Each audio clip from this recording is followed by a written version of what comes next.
Hi, Miss Rock. Hello, Alex. Nice to meet you. Nice to meet you too. Would you like to introduce yourself?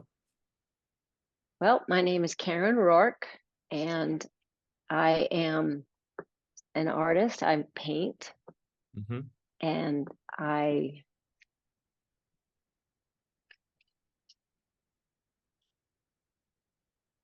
can we stop for a second? Hi, Miss Rock. Hello, Alex. Nice to meet you. Nice to meet you too. Would you like to give us a brief introduction of yourself? Yes, my name's Karen Roarke. I am a fine artist. I paint mostly on canvas and panel, Mm-hmm. and I have been making art since high school. Went to Whoa. college at Boston College Mm-hmm. and graduated in 1984. I'm 61. So I have been I have been interested in trying to find my way in creating works of art that I want to look at and explore. The ideas that I've been involved with have changed dramatically from the get-go, but there's something that's always um, a tangent, a thread, and Mm-hmm. that keeps me going. Um, I've been, I after graduating from college, I went to California. Didn't know if I wanted to go to law school or art school.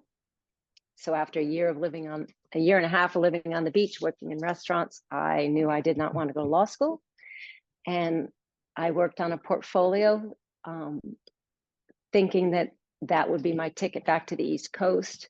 But as I was working on my portfolio at Cal State Fullerton, I really enjoyed the teachers that I was working Mm-hmm. with. And I realized I could, as a post baccalaureate student, I could actually get a master's degree just as easily in the process of working on my portfolio. So I have a master's of art in drawing and painting from Cal State Fullerton, and that was in 1988. And Mm-hmm. then I continued my studies at the at the time it was called Claremont Graduate School. Now it's Claremont Graduate University in Claremont, California. And I received my MFA in drawing and painting in 1990. And my husband is also an artist. We moved to downtown LA upon graduate school, and we Mm-hmm. lived a number of years there. And then we moved to New York City.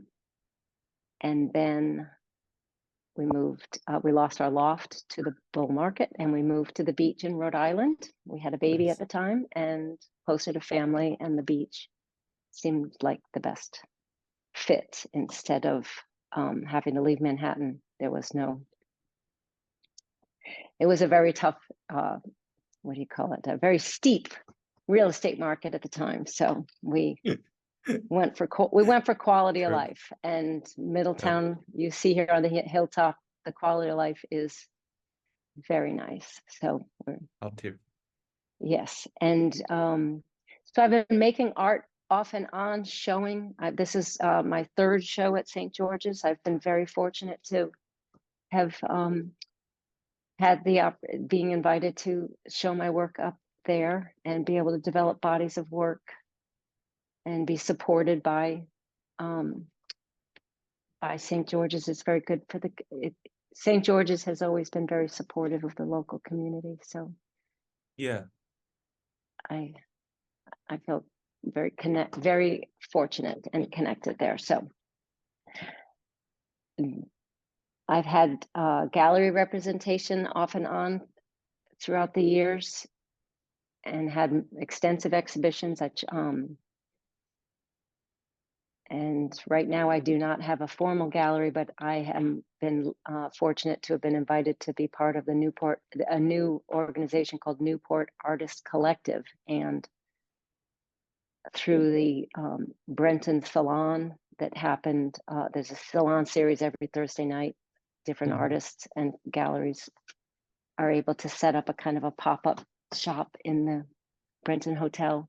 And that led to a collaboration with Newport Art Museum, with the Design House RI in Portsmouth. at the same exact time that I was putting together and finishing my show for the entitled Betwixt at Hunter Gallery. So been a very busy winter, and it's been a It delightful is. time. Yes. Yeah. You must have had a lot of fun. So, Fun is a good word. yeah. You called your the gallery exhibition Betwixt. Why did you choose that name? I I find myself drawn to the landscape, the colors, the elements that are in what I see in our surroundings here in the coastal landscape. Mm-hmm. Yet I don't want to paint depictions of the scenes that I see, but the amount of the light, the shadows that come flooding in my window, or the twisting trees and vines that you see when you're walking around the wildlife refuge down at Satchwist Point, Mm-hmm. the changing sky. Every second there's something changing. I just find myself captivated by it, what I see, and I find it, and I try to capture it. But the essence of it, not a pictorial representation of it. I take lots of photos, and they never measure up. And there's, I really like painting as well, and the mark making and the whole process of building a surface and making the marks. I That is what engages me, not necessarily just painting a picture of something. Yeah, that makes a lot And of sense. well, thank you. So I often, when I came upon the title Betwixt, it could have easily have been something like in Pete Mondrian's Shadow, because the trees, he went from painting trees and landscapes, and then got distilled it and distilled it and distilled it until it was verticals, horizontals, and primary colors in Yeah. black and white. And so I feel like that there's a spectrum, and I'm not interested in discussing where to go on the spectrum. I just find myself betwixt that. Whoa, that's a very cool perspective. It's similar Thank you. to Rothcliffe, right? Oh, also simplifying his stuff. Mm-hmm. But And taking pleasure in color, transparency, just the formal elements, just sitting with, it's almost like especially, there's so many things I'm worried about in the world, and I'm engaged with, but I can't solve it, yeah. so sometimes I feel like I'm like, I I joke that I'm like a monk in the tower, just the world is beautiful too, and creating beauty and making, sense of things.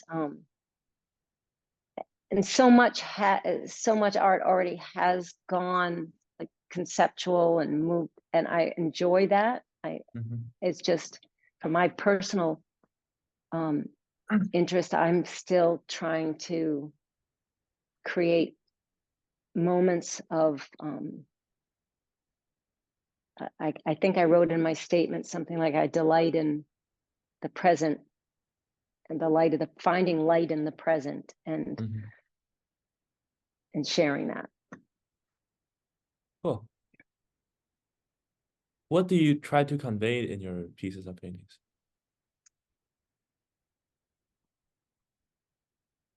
I I don't think I have an aim of conveying any particular um, statement or purpose, other than it's more of a sharing. These are this is a something that engaged my eye. This is something Yeah. that I'm I'm looking at and exploring, and I would like you to take a look. I find talking about art, talking about what the purpose is it's harder when you don't have something that you're absolutely, it's tangible what you're doing. I have done pieces where I was making, it was in the early 90s, and I made a series of works where I wanted to understand what the number 75,000 was, because I had been following since graduate school.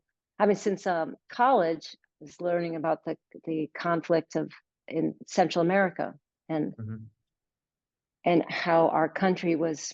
It was always being quoted as, the civil war in El Salvador, and it's a country the size of Connecticut, and 74,000 people have been killed in it, and our government was funding some of the death squads, and then the number switched to 7,500, and I was like, so for years it was 74,000, and then it went to I said 7,400, I made a mistake there.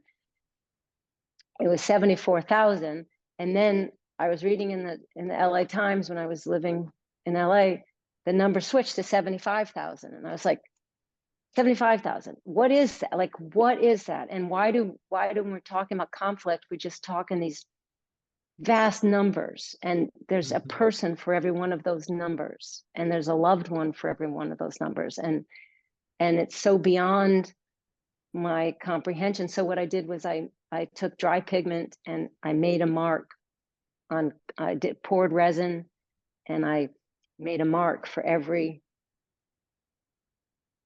one of those numbers. And then I do a row, a layer of 1,500, and another layer of 1,500, and then I made 10 slabs that were long pieces that were almost body size. It started out clear resin with just little marks, and then became really dense and dense. So I actually experienced the 75,000. So that's an easy thing to talk about, because I had an intention, I had an idea, I had a process, and at the end, after polishing the resin, it was this physical success. I thought a successful execution of an idea and an interest. Yeah. When I start a painting, it's many times I see a color or a pattern, or like there's this green that I've been chasing forever. When sometimes you'll look up at the sky now and you'll think of me for the next few years that you're at your school, because there's a certain moment and you look at the sky and it's this green yellow. It's not out there right now because we have no sun, but it's like it's dusk, it's dawn. It's like this really, it's a wonderful transition color, and it's ineffable. So I'll see that and the gray, and all the different colors are in the sky, and I'll start with that maybe. Or there's a small piece in the show in Hunter Gallery in Betwixt. It's a square at the very end, and that, when I'm laying on my yoga mat in yoga class via Zoom, I look up and I see that. I see those colors and I see these circles, and so I try to capture it. Oh. So it's representative, but it's not, right? And then what happens is you start to paint, and then something happens, then it's not necessarily painting what I see anymore. It's responding to the surface and the colors that are there and the layers. And I like artwork that I want to look at and keep looking at.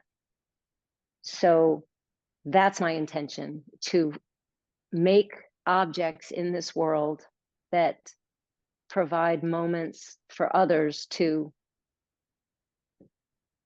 look, notice, and experience. That's pretty much it. I mean, that's very good intention because a lot of artists nowadays just start saying like art, we don't have to please the audience. But I think visually it has to be appealing to be called art. A lot of artists nowadays just express stuff, but they look not that good. and it's true. It's not that I'm trying to please as much as I I Mhm. find joy in certain things that happen. Like I love color. I love how things, the contrast of things. And I want to capture it and to share it. Mhm. And that isn't to say that some of the artists that I love are the same as me. I Mhm. there are some artists that are completely not well, I guess there is always an element of beauty, but there's some text work. Barbara Kruger, I love her work, but Okay. Jenny Holzer, but that's not who I am. I know, I'm staying in my lane. I am who I am. I just that's what I'm interested in. But I do appreciate so much more. I some of my favorite artists are Cy Twombly and Oh, I've heard of him. yeah, and scribbles. Now when I was younger, it's like, what is that? Just scribbles. Well, and some of my friends, some of my artist friends who I really respect, they have a different experience with Cy Twombly. They're not as impressed, but I love the drips. I love the squiggles, the roses, just the um I, I I could look at some of his work for a long time. Mm. Um I still, there's this one painting by Willem de Kooning that I saw when I was in high school or college. It was early, so long ago I can't remember which one. But I think it's at the it's either at the Whitney or the Metropolitan because it was a trip to New York, Mhm. and it's Door to the River, and it still is. I just can't say enough about. I think about that piece. I think I've used the colors that are in that piece. And the other thing is about the Door to the River is pretty soon you'll see a set facsimile of it in our neighborhood.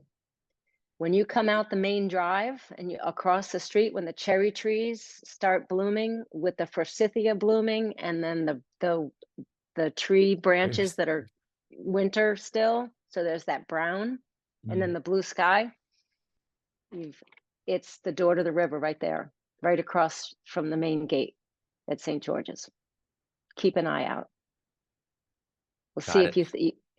when I get off the phone, I'll try to find one of the photos I've taken over the years. I've lived in this neighborhood since 1997. Wow, And long time. yeah, I'm very fortunate that when the colors are right, and that's one of the things about springtime here. We wait for something, and then right now we're in that blaze of all the daffodils and the forsythia, Mhm. and then in a couple weeks it'll be over. It's like fireworks, boom, and done. Fire. But so I think um, in any case, another artist I really like that has nothing to do with painting is Richard Serra, the sculptor, Mhm. and the steel, the rusted Corten steel, and he does the tilted arc, and you walk through them. That's like Mr. Hansel. Yes, and Mr. Hansel's steel sculptures are um, there's a number of paintings that I've done that have tried to capture that color, that feeling of some of that rusting steel outside the art center there. But as yet unsuccessful entirely. But I'm on a I Yeah. I'm influenced by different things, and everything is a starting off point. Okay, that's a good sentence to conclude. So you will consider your style as like improvised, right? Um, yes. Mm, How okay. about intuitive To it. more? That's Um, cool. I'm I'm non-representational, Mm. and it's more of an intuitive. I feel like improv is more of a um uh, performance, more like, whereas intuition is just making decisions as I go. Mhm. Okay. Do you mind me asking you the overall price range of your works? Not at all. Very small pieces are around 500, 450, 500. And that's like a foot, you know, 12 by 12, 10 by 10. And then the larger pieces in the Hunter Gallery, they are golden is the highest priced piece. That's the one that was on the announcement card, and that's 6,000. The other larger pieces are 5,000. The piece that's called Southerly, I think it's 3,500. I do not have my price list on me, but Yeah, I just like think those, approximate is fine. yeah. So it runs the gamut, and the 31 pieces that are over at that are on display on exhibit up at Design House RI, they range from 10-inch squares that or 9 by 12 pieces on panel that are 450 to about 5,500 there. So there's the the people that I worked with on that project were just lovely. The art Mhm. museum people and the design house people. And what I enjoyed is I'm all like sharing my artwork and seeing how it all fits and being delighted that my paintings do really look good above the credenza, you know. Yeah. and and you know, at one point in my life I wanted to be in the Whitney. You know, I thought I was going to go to the Whitney Museum and I was going to be this, you know, I had this stellar career, and here I am excited that, wow, these 4 pieces in the bathroom, I love it. Okay. Um, but it is it and they talked about that they were happy that I had all these different sizes and scales, and they're all different price points. And it's just a different term that I'm not usually used to. But I've had so many gallery exhibitions, and I've sold many paintings over the years. So there's an established price, and so you that's what your price is. And there's a market, and so once something is paintings of a certain size sell for a certain amount of money, and that's what their value is. Mhm. And then if I do a commission, it's on an hourly, or depending on what the commission is, what either paintings or murals, you kind of come up with a set price that balances the time and the materials and all that kind of stuff. That I'm not sure, but your overall price range for the artworks is pretty good, I think. It's decent. Yes, quite affordable. I Yeah, used to that's I used to tell one of the persons who I'm happy has collected a number of pieces of mine over the years. He was a Wall Street trader, and he's like, he was questioning the value, you know, like why artists galleries in New York. And New York has the gamut, you know, you have yep. much wider Mhm. range, much wider Mhm. range. Well, yeah, we got a lot. And I said, you know, you could go to any of the galleries during the weekend, and emerging artists who are not as established. They're not selling, being resold on the resale market at Christie's. How much do you buy? How much do you spend on running shoes? And how many pairs of running shoes do you go through in a year? Like add that up. If you spent that same amount on a painting or a photograph or a sculpture that you could have forever and will continue, never runs out. If it's something that you really engaged with and you like, it never loses its interest. And he's like, good idea. So then You're very persuasive. I was with him, and for me, it's when someone buys an artwork of yours, it's fantastic because if you get to stay friends with them, which is always what you like to do, you when you visit their house, you get to visit your babies, and you see the work totally fresh because it's in a Yeah. different environment. And I have to tell you, it is hard to describe how wonderful it is to have people. It's not just the oh, I get that compensation. It's wonderful when someone wants to purchase a work and have it in their home. It feels great. It really It's just implies like, the trust someone has on you.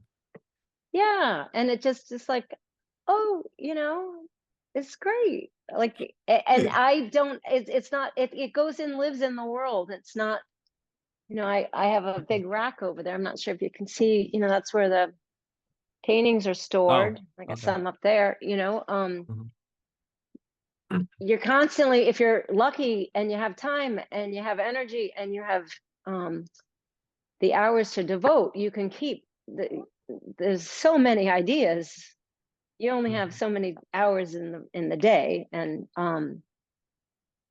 the you have to rotate because you make new stuff and you want to see what that looks like to be able Mhm. to stand back from it. So then you have to wrap things up, take them off the stretchers, roll them up, store them. So it's so nice when they go into the real world Oh, that they're not just hidden, something that my children have to deal with when I've no, no, departed.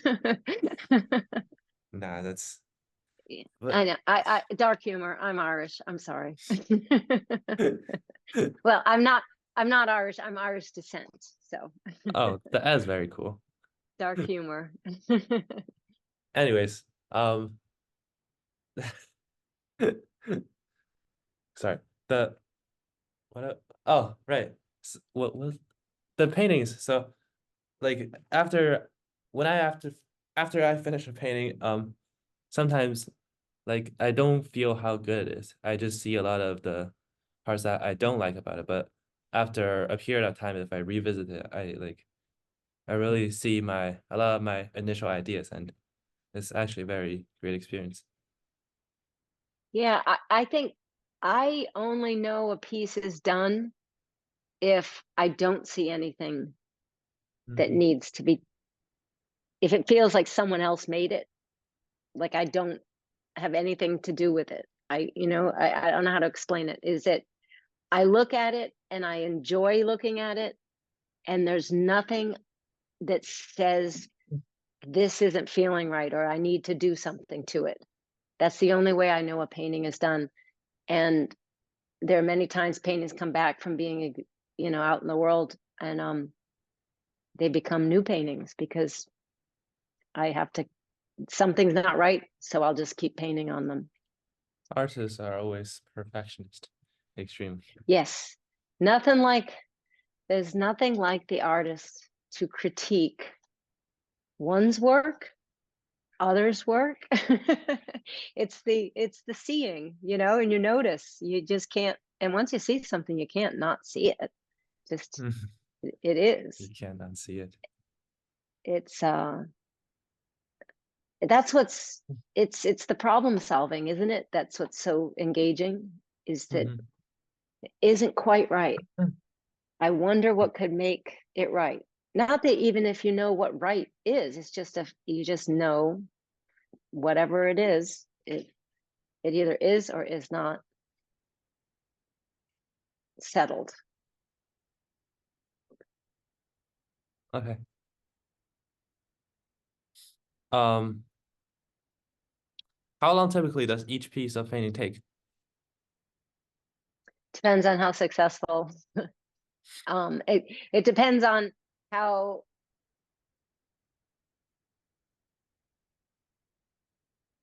at least a couple days, at least that. That's pretty fast. But there are few times that a couple days does it. It's often weeks, years, because you can work on a painting and work on a painting, and it doesn't, it's lost whatever you had, whatever it had, and yet I can't throw it away because there was something there at one point.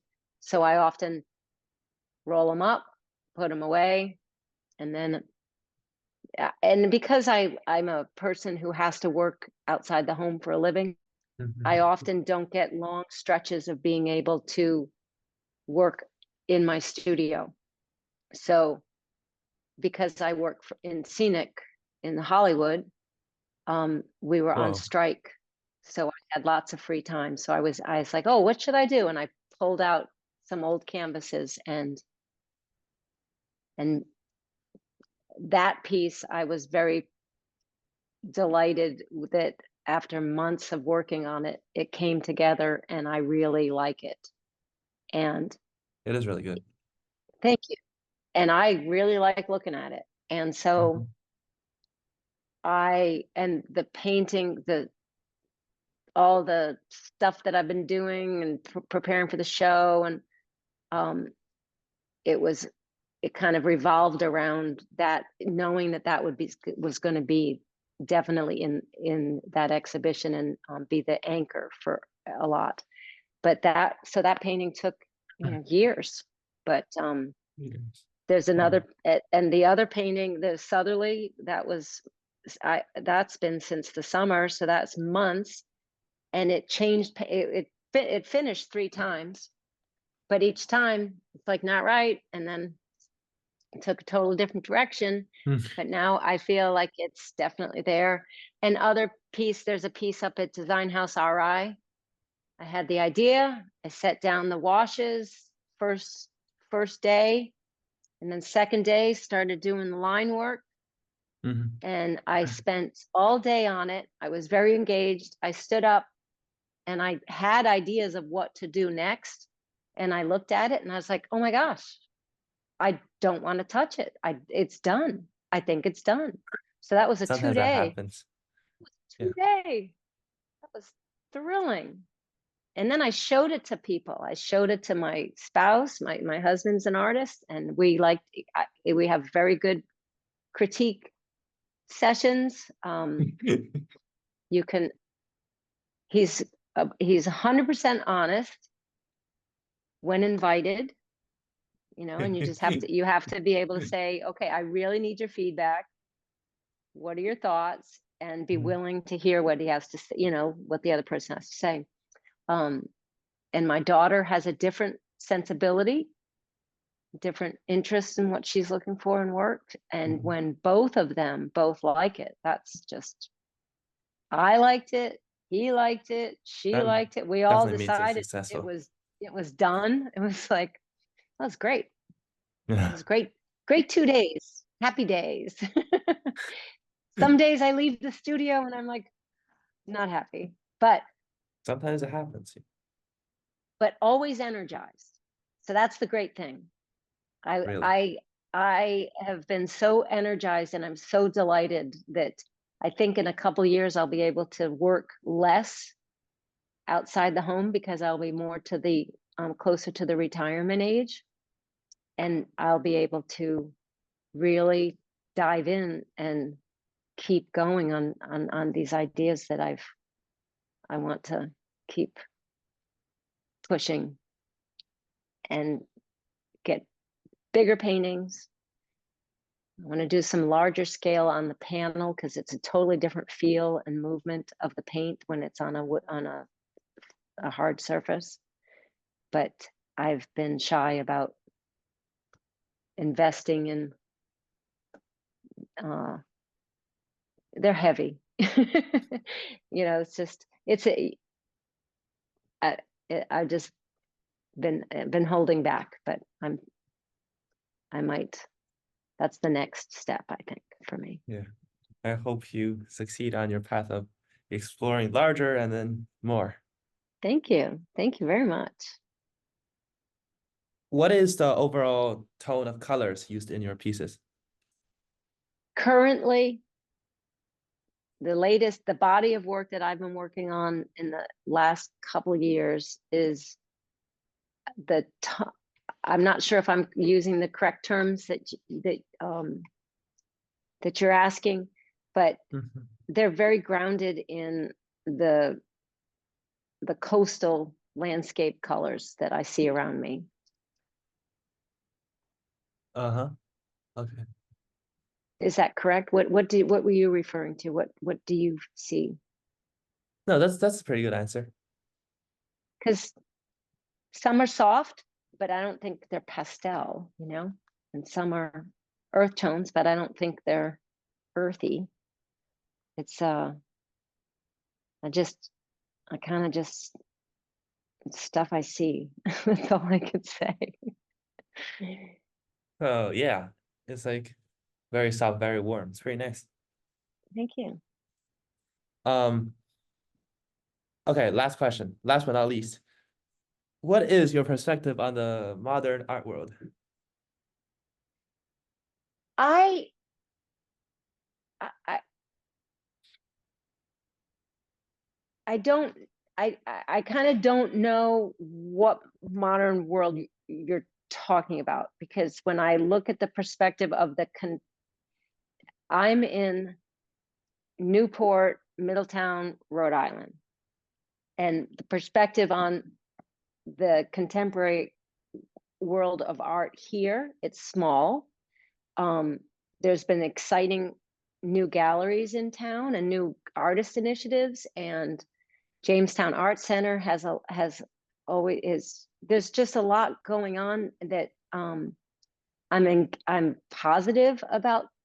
So many artists Mhm. being open to meeting other artists, and um, I like so much of what I have been seeing.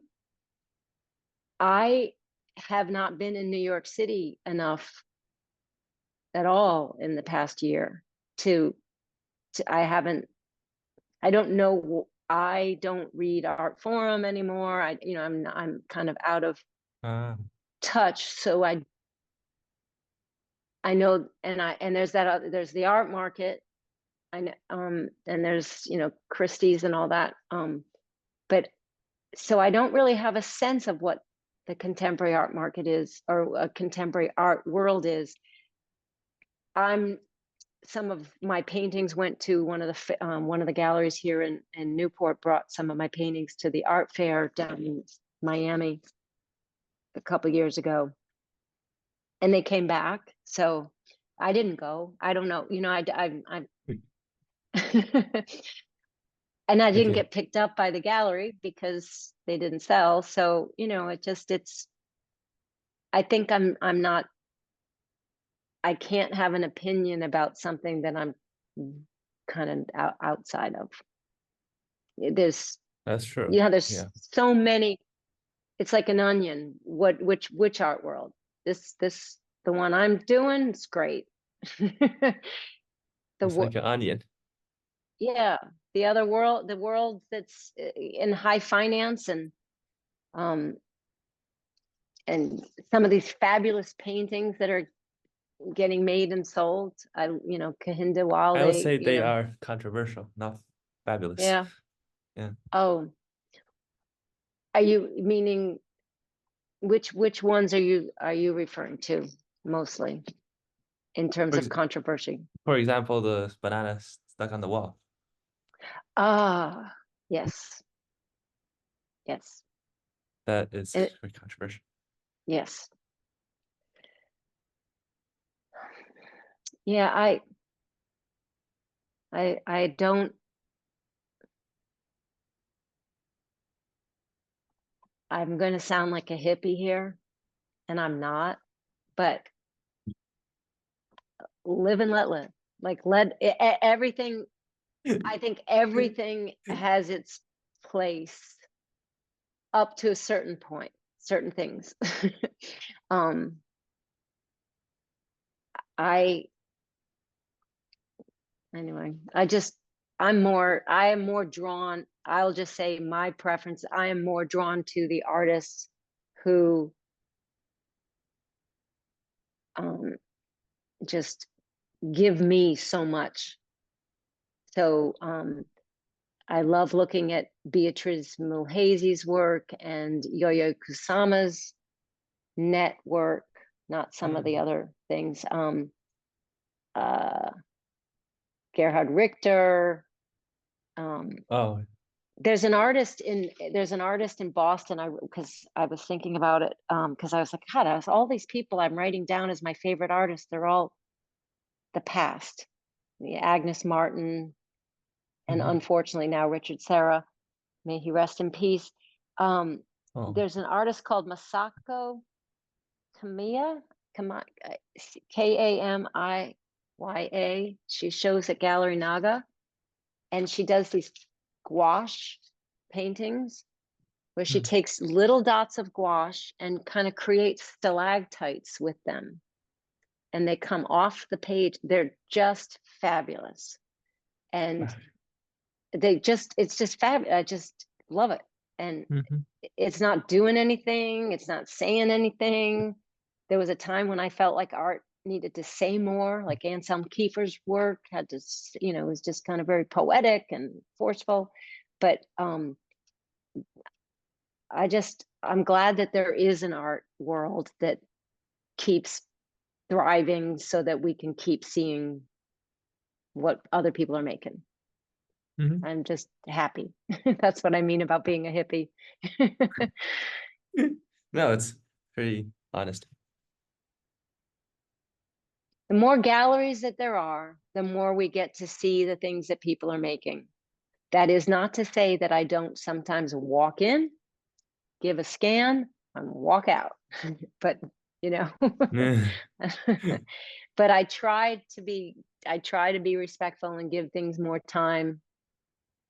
And but anyway, that's that. Yeah, nice. Thank you, Miss Roarke. Thank you very much, Alex. I've enjoyed talking with you and talking about art and being challenged to give answers about things that I often, sometimes it's easier to think about than express Mhm. verbally. I will stop.